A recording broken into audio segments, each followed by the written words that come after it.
মাঘী পূর্ণিমা।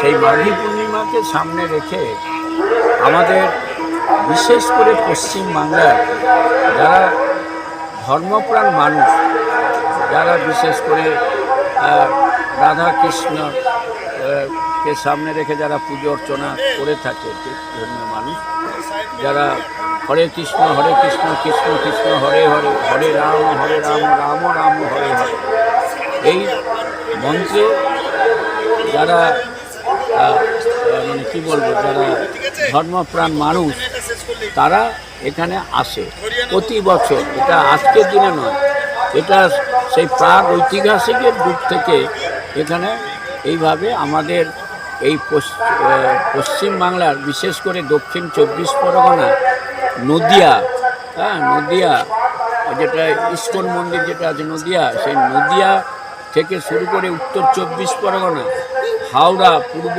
মেদিনীপুর থেকে শুরু করে আমাদের মুর্শিদাবাদ, এই এলাকার মানুষরা এসে থাকে। এরা ওই মাঘী পূর্ণিমাকে, এবং আমাদের সাগরের প্রচুর মানুষ, এরা পার্শ্ববর্তী এলাকার মানুষ, এরা এখানে আসে, স্নান করে কপিল মন্দিরে পুজো দেয়, এবং এটা একটা পূর্ণ লগ্ন দেখে ওরা স্নান করে। যেমন এই আজকের ভোরে এই মাঘী পূর্ণিমার স্নানটা রয়েছে, তারা আসে স্নান করে, এটা তাদের মনের পবিত্রতার ব্যাপার। এদের সঙ্গে অন্য কিছু সম্পর্ক আছে বলে আমি মনে করি না।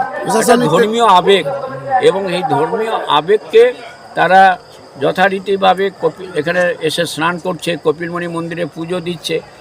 এই জায়গাতে দাঁড়িয়ে আমাদের রাজ্য সরকারের তরফ থেকে বিগত দিনে এখানে তো সেরকম কিছু হতো না, এবং এই জায়গাতে দাঁড়িয়ে আমাদের সরকার আসার পর থেকে এটাকে নতুন করে সাজানো হয়।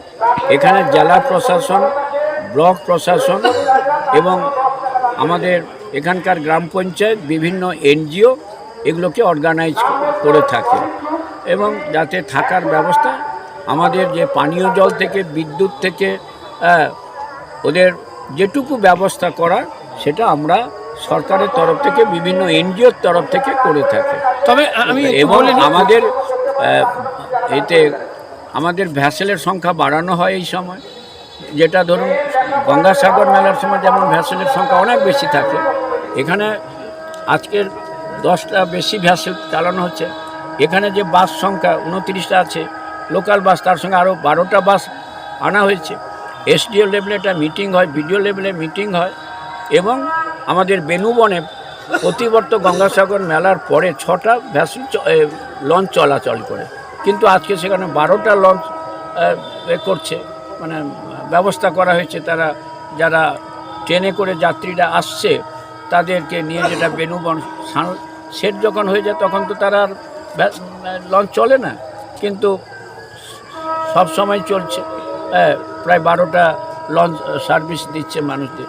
এটা মানুষের আবেগ, এটাকে একটা ধর্মীয় ভাবাবেগ, এর ব্যাপারে আমরা কিছু বলতে পারবো।